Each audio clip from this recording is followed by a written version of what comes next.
हुई सरकार, 3 अप्रैल को बड़ी घोषणा के इंतजार में कर्मचारी। नमस्कार, आप देख रहे हैं दिव्य हिमाचल टीवी और मैं हूं आपके साथ पल्लवी शर्मा। मैं आपके सामने हाजिर हूं हिमाचल आज का मुद्दा लेकर। कर्मचारियों के मामलों को लेकर हिमाचल प्रदेश सरकार बाहर से शांत और अंदर से बेचैन नजर आने लगी है। इसकी सबसे बड़ी वजह यही है कि कुछ ही महीनों बाद चुनाव की आहट सुनाई देगी। इस बार हिमाचल में कांग्रेस के अलावा आम आदमी पार्टी की दस्तक ने वर्तमान भाजपा सरकार को दिन रात सोचने पर मजबूर कर दिया है। प्रदेश सरकार ने कर्मचारियों से 31 मार्च को वादा किया है कि 3 अप्रैल को वे ऐसे फैसले लेने जा रही है कि कर्मचारियों के सारे गिले शिकवे दूर हो जाएंगे। शिमला में होने जा रहे अराजपत्रित कर्मचारी महासंघ के सम्मान समारोह में मुख्यमंत्री ऐसी कई घोषणाएं कर सकते हैं जिससे कर्मचारी वर्ग की निराशा दूर हो सके। उम्मीद है कि जिस दिन police pay band, OPS, contract, date of joining जैसे तमाम मुद्दों को संबोधित किया जाएगा। ऐसी घोषणाएं करना सरकार की मजबूरी भी हो चुकी है क्योंकि उसे चुनावी वर्ष में लाखों कर्मचारियों का समर्थन भी चाहिए है। खबर वो और प्रश्न वो जिसका कर्मचारियों को, सरकारी कर्मचारियों को लंबे समय से इंतजार है। पिछले कल ही ऐसे लग पड़ी थी बातें होने, आज तो बहुत जरूरी था ये प्रश्न। छठे पे कमीशन की जो इनकी पेमेंट्स होनी है कर्मचारियों को, वहाँ पे 3 ऑप्शन दी गई थी ओंकार जी, 2.25, 2.59 और तीसरी थी 15% की। अब कर्मचारियों के ऊपर ये कहा गया था कि आप इन तीनों में से एक ऑप्शन लीजिए। 15% के लिए बड़ा लंबा संघर्ष हुआ, हमें पता है। बाद में ऑप्शन दी गई पर उसकी समय सीमा खत्म हो रही थी आज 31 मार्च को। क्या हुआ, कोई खबर है उस पर? क्या बढ़ी है डेट? जी बिल्कुल अनिल जी, छठे पे कमीशन को लेके बहुत एक लंबी बहस चली। बहुत सरकारी तरफ से बहुत एक लंबा प्रोसीजर होता है। कई तरह की कसरत होती है उसमें। कार्मिक विभाग है, गृह विभाग है, अलग अलग डिपार्टमेंट्स ने अपने अपने तरह से उसमें कसरत की। और आज जब हम आप अपने दर्शकों को बता रहे हैं, विशेषकर जो हमारे कर्मचारी हमारे साथ जुड़े हुए हैं, तो उनको हम ये एक तरह से खुशखबरी ही देने वाले हैं कि अब जो है छठे पे कमीशन में जो ऑप्शंस की आपने बात की, तीसरे ऑप्शन की जो बात की, जो 15% था, तो उसमें सरकार ने अब ये तय किया है कि कर्मचारी जो है 15% का जो अपना ऑप्शन है उसे 15 अप्रैल तक जो है वो दे सकते हैं। अगले 15 दिन के लिए डेट बढ़ा दी है। मतलब तीनों में से कोई भी एक ऑप्शन चुनना है तो अभी भी गेम खुली हुई है, पत्ते खुले हुए हैं। कर्मचारी अभी भी चुन सकते हैं। ओंकार जी सही बात है आपकी, लेकिन एक चीज ध्यान में रखें हम लोग, ये क्यों हो रहा है? क्योंकि अभी भी सरकार फैसला नहीं ले पाई है और इसी वजह से कर्मचारी भी फैसला नहीं ले पा रहे हैं कि उन्हें 15% पे जाना है या नहीं जाना है। देखिए बात है 15% लेने का मतलब है उनको अपना एरियर छोड़ना पड़ेगा। बिल्कुल। और एरियर वो इसी कीमत पे छोड़ पाएंगे अगर उनको कुछ फायदा होता दिखेगा या फायदा नहीं होता दिखेगा। इनिशियल स्टार्ट उस पर सबसे बड़ी एक बाधा है ओंकार जी, जो कर्मचारी जिसका वेट कर रहे हैं। कमेटी बनी हुई अक्षय सूद साहब की अध्यक्षता में और उसकी अभी मीटिंग होनी है शायद अभी, है ना जी। और 30 अप्रैल है उस कमेटी की डेट। तो आपको क्या लगता है कि ये अगर बेशक अवधि बढ़ा दी हो 15 अप्रैल तक का, लेकिन अगर एक कमेटी के पास समय 30 अप्रैल तक का है इस पे अपनी रिकमेंडेशन देने का, तो आपको लगता है कि 15 अप्रैल के बाद भी ये डेट बढ़ेगी? और अगर बढ़ेगी तो फिर कर्मचारियों का इंतजार तो अभी लंबा होता जा रहा है। क्या आपकी राय है? बिल्कुल, ये डेट अगर जैसे पहले तो हमने चर्चा की कि 15 अप्रैल तक बढ़ सकती है, तो अगर 15 अप्रैल के बाद भी कुछ कर्मचारी इसमें कोई सोच विचार करते हैं तो उनको 30 अप्रैल तक का भी समय जो है वो हमें लगता है मिल सकता है। क्योंकि उस समय के भीतर जो है कर्मचारी अपने ऑप्शन को पक्का कर लें। जैसे आपने जिक्र किया कि उनका जो है वो एरियर शायद उनको गंवाना पड़ेगा, तो एक चीज बिल्कुल, एक चीज, हाँ जी बिल्कुल, तो उनको अपना जो है पूरा एक हिसाब किताब 30 अप्रैल तक मुझे लगता है कर लेना जी, कर लेना चाहिए। देखिए 2 मुद्दे ओंकार जी अगर हम देखें इस समय तो कर्मचारियों के जो अभी ऑप्शंस की तरफ जाने के लिए वो सोच विचार चला हुआ है, 2 बड़े मुद्दे हैं। एक तो है इनिशियल स्टार्ट पंजाब की तरह, है ना जी, जो वो चाहते हैं कि उनका जो बेसिक सैलरीज हैं वो बढ़ाई जाएं उस तर्ज पे। अगर वो बढ़ाई जाती हैं तो फिर कैलकुलेट कर पाएंगे कर्मचारी कि उनको किस ऑप्शन में जाके फायदा है।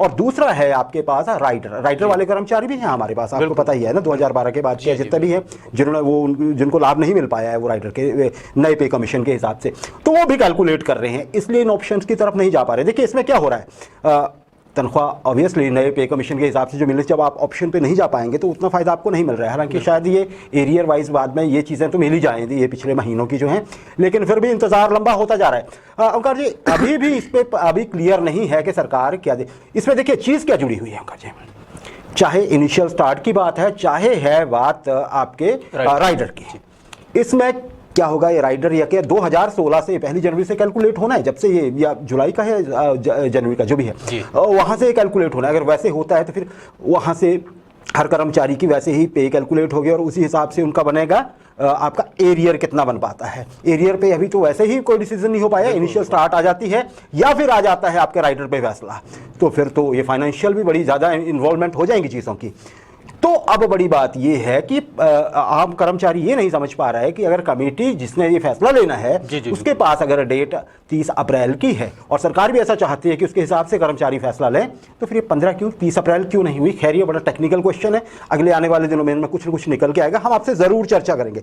ओंकार जी, अच्छा 3 अप्रैल की बड़ी चर्चा है आज। 3 अप्रैल आज समझिए 31 मार्च हो गए तो 2 दिन बीच में है और 3 अप्रैल आ जाएगी। कर्मचारियों की बहुत बड़ी भीड़ इकट्ठी होने जा रही है शिमला में, पीटरहॉफ के प्रांगण में, और इस मर्तबा शायद सरकार विरोधी नारे नहीं लगने जा रहे हैं बल्कि सम्मान समारोह होगा। ये 3 अप्रैल को किसका होगा? हिमाचल प्रदेश के मुख्यमंत्री जयराम ठाकुर साहब का। अच्छा आप ये बताइए कि कर्मचारियों ने जो सम्मान समारोह का ये रास्ता चुना है और ये जो समय देखा है इसके क्या मायने हैं? देखिए अनिल जी, वो कहते हैं ना कि उम्मीद पे दुनिया कायम है। तो मैं आपको बताऊं कि बीते दिनों मुख्यमंत्री ने कर्मचारियों को एक सकारात्मक संदेश दिया था कि वे धरने और नारेबाजियों को छोड़कर मिल बैठकर अपने जो मुद्दे हैं उनको सुलझाने का प्रयास करें सरकार के साथ। बिल्कुल बिल्कुल।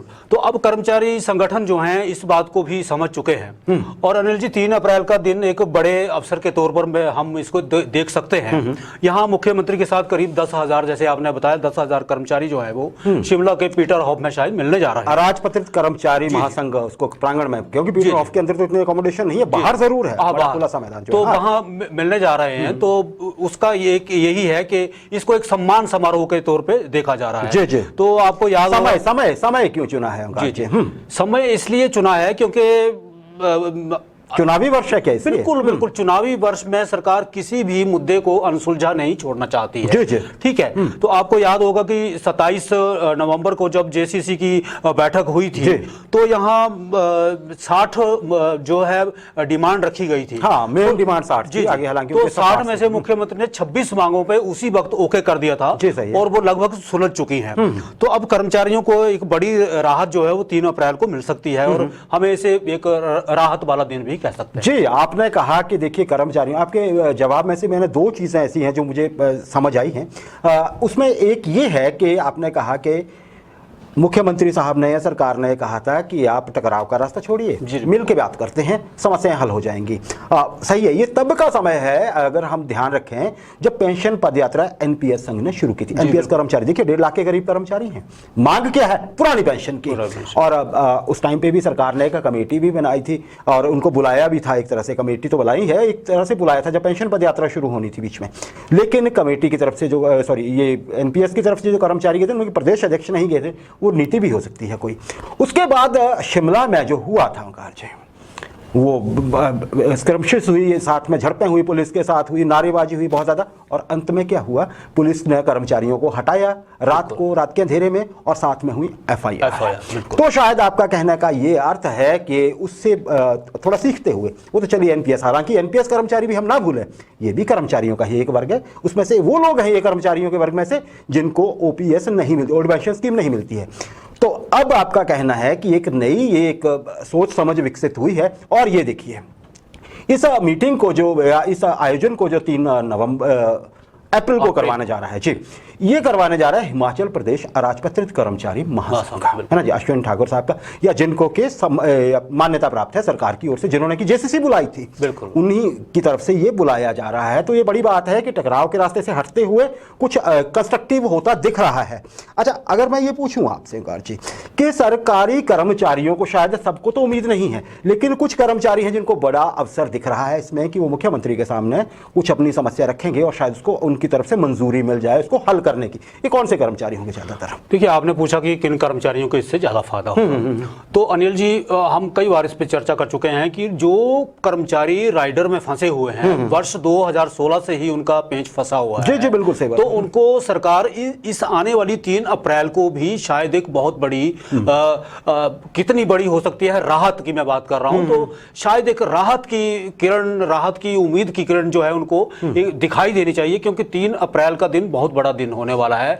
इसमें सरकार अपने सियासी भाषा में जिसे कहते हैं ना कि पत्ते खोलने वाली है, तो पत्ते खोल सकते हैं। और राइडर वाले जो हैं उनको, हालांकि मुख्यमंत्री भी अगर इसमें चाहें तो एक फैसला ले सकते हैं अनिल जी बिल्कुल, पर कई तरह के तकनीकी जो चीजें होती हैं वो उनको सुलझाने में काफी लंबा समय लग सकता है। पर फिर भी हमें उम्मीद नहीं छोड़नी चाहिए कि 3 अप्रैल को कुछ हो सकता है। जी देखिए, तकनीकी और समय लग सकता है, बहुत समय लग चुका है। हिमाचल में छोटा राज्य है, कर्मचारी भी निस्बत कम ही है। पंजाब में देखिए सब कुछ हो चुका है, हरियाणा में हो चुका है, केंद्र तो कर ही चुका है। आपने कहा कि ये इनको राइडर वाले कर्मचारी जो हैं इनको फायदा मिल सकता है, बिल्कुल सही बात है, मिल सकता है। और राइडर की बात जहां तक है, ये किसी कमेटी को रेफर नहीं हुआ है मसला, सबसे बड़ी बात है। इस पे सक्षम है मुख्यमंत्री साहब स्वयं फैसला लेने के लिए। तो पूरे चांसेस ऐसे आसार बताए जा रहे हैं कि जिस तरह से सम्मान समारोह आयोजित किया जा रहा है और खासकर इसको हिमाचल प्रदेश अराजपत्रित कर्मचारी महासंघ आयोजित कर रहा है, तो कहीं ऐसा आसार लग रहे हैं कि शायद बात बन चुकी है। और हो सकता है, क्योंकि मुख्यमंत्री स्वयं इसमें अधिकृत है घोषणा करने के, तो हो सकता है कि 3 अप्रैल को बड़ा दिन हो उन कर्मचारियों के लिए जो राइडर के फेर में पिस रहे हैं ओंकार जी। या फिर दूसरी ये बात होगी कि 15 अप्रैल भी साथ ही आ रही है। हिमाचल दिवस प्रथा है, एक उस दिन मुख्यमंत्री देते हैं, हमेशा ही देते आए हैं। 15 एक तो वो होता है और एक आप हिमाचल डे रख लीजिए, या है ना वही 25 पूर्ण राज्यत्व दिवस जो होता है हमारा 25 जनवरी, जो हिमाचल दिवस तो अभी आ रहा है ना 15 अप्रैल को। तो इसमें प्रथा रही है, उम्मीद है कि ऐसा हो सकता है। अगर हम ऐसा देखते हैं तो अगर ये होता है तो हिमाचल के कर्मचारियों से खुश और कौन हो सकता है। अच्छा, एक और विषय है यहाँ पे, राइडर की बात हमने कर ली, हमने NPS कर्मचारियों की भी बात कर ली, हालांकि आगे भी हम इन पे और चर्चा करने वाले हैं। हमने बाकी लोगों की भी बात की। इसमें एक कुछ कर्मचारियों के ऐसे भी वर्ग हैं ओंकार जी जिन पे सरकार फैसला ले चुकी है, बताया जा चुका है कि फैसला हो चुका है, लेकिन घोषणा का इंतजार है। कौन से कर्मचारी हैं? देखो अनिल जी, जो कर्मचारी डेट ऑफ अपॉइंटमेंट से अपनी नियुक्ति जो है उसको रेगुलर मान के चल रहे हैं, तो नहीं, मैं यहाँ पे उन वर्गों की बात कर रहा हूँ कार जी, इसमें मेरे डेट ऑफ ज्वाइनिंग को बाद में आ रहा हूँ। ये जो शायद ये कौन से वर्ग है जिनके फैसला लिया जा चुका है और अभी होना, शायद पुलिस की हम बात कर सकते हैं उसमें शायद। जी बिल्कुल बिल्कुल, जैसे पुलिस का पेमेंट था अनिल जी, तो पुलिस की पेमेंट की भी मैं थोड़ी सी बैकग्राउंड बताऊं कि ये बहुत लंबा मामला चला। इसमें पहले कार्मिक को फाइल जाती रही उनकी, फिर होम को गई, फिर उसके बाद जो है अब फाइनेंस पे जो है उनकी फाइल जो है लगभग ओके हो चुकी है। और 3 अप्रैल को मुझे लगता है कि 100% जो है कर्मचारियों के जो लाभ जो उनके पे बैंड को थे, जो जिनके ड्यू थे, उनको मिल जाएंगे। जी ऐसा कहा जा रहा है। और ये भी माना जा रहा है कि शायद मंत्रिमंडल की आगामी बैठक में अगर वो पहले हो जाती है जैसे कि तय बताई जा रही है,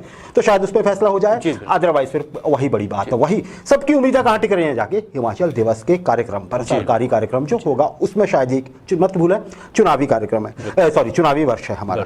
अच्छा, डेट ऑफ अपॉइंटमेंट की आपने जिक्र किया जी, अगर मैं ये बोलूं कि इन कर्मचारियों का क्या होगा, ना भूलें कि डेट ऑफ अपॉइंटमेंट से जो लाभ मांग रहे हैं, वो चाहे सर्विस का लाभ हो, चाहे वो वित्तीय लाभ हो, ये वो कर्मचारी हैं जिन्होंने 8 साल 6 साल 5 साल इतना लंबा इन्होंने, आप कहें तो कॉन्ट्रैक्ट पीरियड भोगा है, और उसके बाद इन्होंने राइडर भी झेला हुआ है।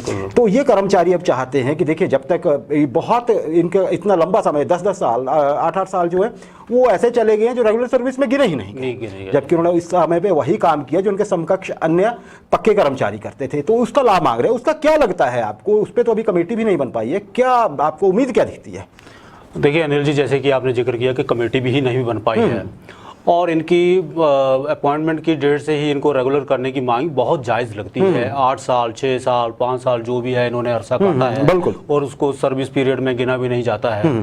तो मुझे लगता है कि सरकार इसमें एक तकनीकी समझ के साथ ना इसमें न्यूट्रल रहने की कोशिश कर रही है। ऐसा क्यों करना पड़ रहा है? इसलिए करना पड़ रहा है अनिल जी कि अगर वो 8 साल वालों को रेगुलर कर देते हैं, उनका पीरियड इंक्लूड कर लेते हैं, इंक्लूड कर लेते हैं फायदा दे देते हैं, तो फिर 5 वाले भी बोलेंगे जी हमें भी करो, वो तो होगा ही, फिर 2 वाले बोलेंगे जी वो भी करो, फिर आने वाला जो भर्तियां होंगी उसमें भी करो।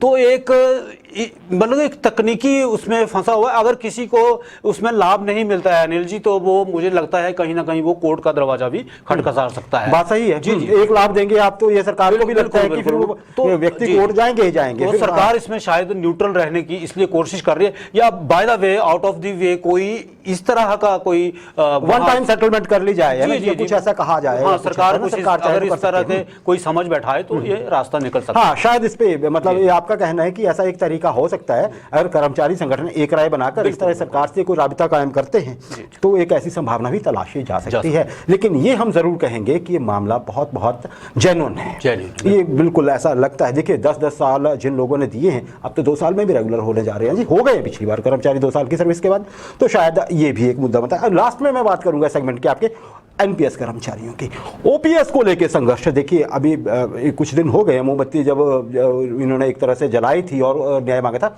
अब बड़ी ज़्यादा तो वैसे नहीं हो पा रहा है, अभी कोई प्रदर्शन उस तरह का नहीं हुआ है। शायद कर्मचारी संगठन जो है इसको लेके जो है एनपीएस कर्मचारी महासंघ जो है वो कुछ और रणनीति बना रहा हो, लेकिन अभी फिलहाल आपको ये चीज़ कहाँ बढ़ती दिख रही है ओपीएस की डिमांड को लेकर? अनिल जी, बहुत हम इस विषय पे ना बहुत ज़्यादा चर्चा कर चुके हैं जी, बहुत जरूरी है पर ये चर्चा। देखिए सबसे बड़ी मांग यही है। बिल्कुल बिल्कुल, हम रोज ही चर्चा कर रहे हैं कि कुछ ना कुछ कर्मचारियों को अगर हमारे प्रयास से, सरकार के प्रयास से, कर्मचारियों के प्रयास से, क्योंकि हजारों हजार परिवार जो हैं इससे जुड़े हुए हैं और बहुत ही जायज एक मांग है, तो जिक्र हम ये कर चुके हैं कि सरकार इस मुद्दे पर बहुत गंभीर है, हमें ये मानकर चलना चाहिए।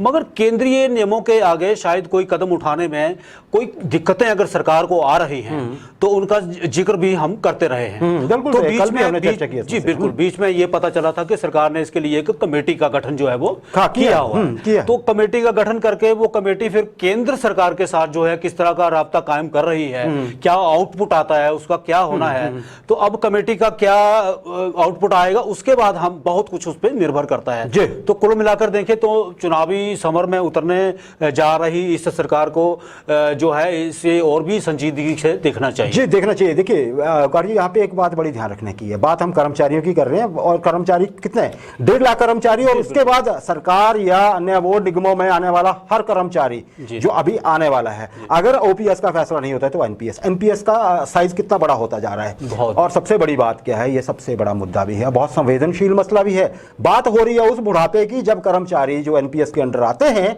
उनको तनख्वाह नहीं मिलेगी, जब ये इनकी ड्यूटी थोड़ी सी पेंशन जो कि कुछ 100 रुपए भी हो सकती है ना, उनका बुढ़ापा उस समय कैसे कटेगा जबकि महंगाई आज ही बुरी तरह से आंसू रुला रही है ना जी। बड़े बड़े लोगों के हौसले पस्त हैं। तो वो कर्मचारी जो कि इतने साल सरकार के पास नौकरी करेंगे, उनका दुर्भाग्य यही होगा कि उनको ओपीएस का फायदा नहीं मिला। अगर ऐसा ही होता है तो फिर वो बुढ़ापे में किसे कोसेंगे और किसे याद करेंगे। लेकिन इतना बड़ा अगर जो मसला है, सबसे बड़ा कर्मचारियों का मुद्दा है, अगर वो अनएड्रेस्ड रह जाता है उस समय भी जबकि ये चुनावी वर्ष है तो थोड़ा देखना होगा। हालांकि ये अलग बात है, हम देखें कि जो 2 विपक्षी दल, विपक्षी ही कहेंगे हम, आम आदमी पार्टी भी और कांग्रेस भी, जिस तरह से ये इस मुद्दे को उठा रहे हैं और एक चुनावी मुद्दा बनता जा रहा है, तो क्या उससे हमें ये लग नहीं रहा है कि ये मसला जो है सरकार के लिए भी गंभीरता से सोचने का विषय बन चुका है और उस पर कुछ ना कुछ होने के आसार दिख रहे हैं? बिल्कुल, क्या राय है? बिल्कुल दिख रहे हैं जी, होगा। बिल्कुल। हाँ, तो इस पे चलिए, उम्मीद पे दुनिया कायम है, जैसे कहा हमने।